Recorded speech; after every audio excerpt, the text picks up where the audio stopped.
IT company में career की शुरुआत करने वाले राहुल राज क्रेडिट कार्ड से जमकर शॉपिंग करते हैं।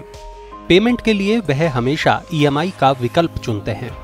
राहुल के लिए ये फायदे का सौदा है या नहीं, इस बात को वो अभी तक समझ नहीं पाए हैं। देश में क्रेडिट कार्ड से लेन देन का चलन तेजी से बढ़ रहा है।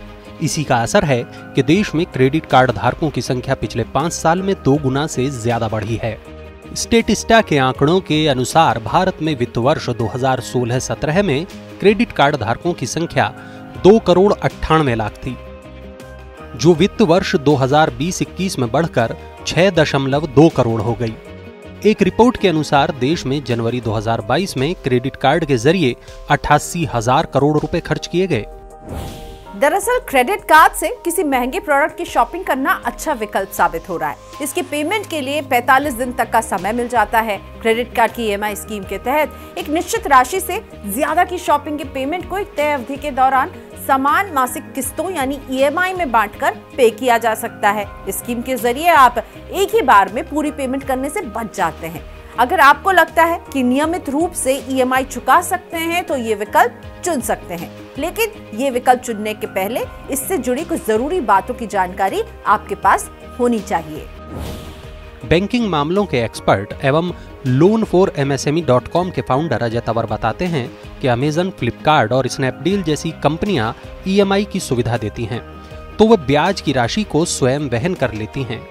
इसके लिए ये कंपनियां बैंकों और नॉन बैंकिंग फाइनेंस कंपनियों यानी एनबीएफसी से करार कर लेती हैं।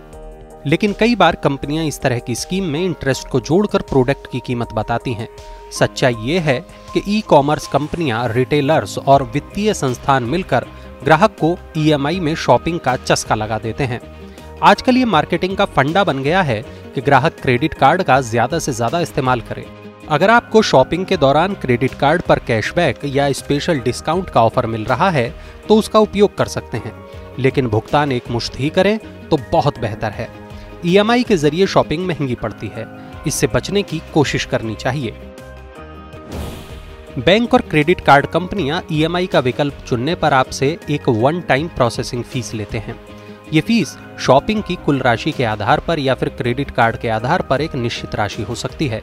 अगर आपकी रीपेमेंट हिस्ट्री अच्छी है और पुराने ग्राहक हैं तो बैंक प्रोसेसिंग फीस में रियायत दे सकते हैं। इस बारे में मोलभाव कर सकते हैं।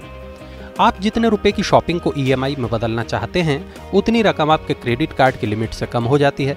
अगर आपने 30,000 रुपए की शॉपिंग की है और आपकी टोटल क्रेडिट लिमिट 1 लाख रुपए है तो इसमें 30,000 रुपए कम हो जाएंगे। आप जैसे जैसे ईएमआई चुकाते जाएंगे वैसे वैसे आपकी क्रेडिट लिमिट बढ़ती जाएगी। क्रेडिट कार्ड से जब भी पेमेंट करें तो ध्यान रखें कि उसका भुगतान आप समय पर करें। कई बैंक क्रेडिट कार्ड ईएमआई के लिए एक प्री पेमेंट फीस लेते हैं। आपको अपनी बाकी रकम के भुगतान पर एक प्री पेमेंट चार्ज देना पड़ता है। अगर आप क्रेडिट कार्ड ईएमआई का लाभ उठाना चाहते हैं तो बैंक से प्री पेमेंट चार्ज के बारे में जरूर जानकारी हासिल करें। अगर प्री पेमेंट चार्ज लिया जा रहा है तो आप बैंक से इसे खत्म करने के लिए बात कर सकते हैं। बैंक ऐसा तभी करते हैं जब आपकी क्रेडिट हिस्ट्री अच्छी होती है। बैंकिंग एक्सपर्ट अजय तंवर कहते हैं कि ग्राहकों से अक्सर क्रेडिट कार्ड की फ्री ईएमआई का वादा किया जाता है, लेकिन इसमें कई नियम और शर्तें लगा दी जाती हैं।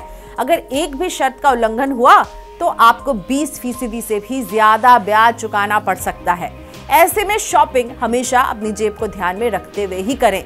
हालांकि कई बार ऐसे हालात बन जाते हैं जब आपको खरीदारी करना जरूरी हो जाता है। ऐसे में क्रेडिट कार्ड की ईएमआई स्कीम फायदेमंद साबित हो सकती है, लेकिन अपनी जरूरत के लिए इसे इस्तेमाल करें, ना कि अपने शौक को पूरा करने के लिए। मनी9 की सलाह यह है कि अगर आप ईएमआई पर शॉपिंग कर ही रहे हैं तो इस बात का पूरा ध्यान रखें कि भुगतान में देरी होने पर आपको भारी जुर्माना देना पड़ सकता है। इसके अलावा ब्याज दर भी काफी ऊंची होती है। ईएमआई का विकल्प तभी चुनें जब शॉपिंग करना जरूरी हो और जेब में पैसे ना हो।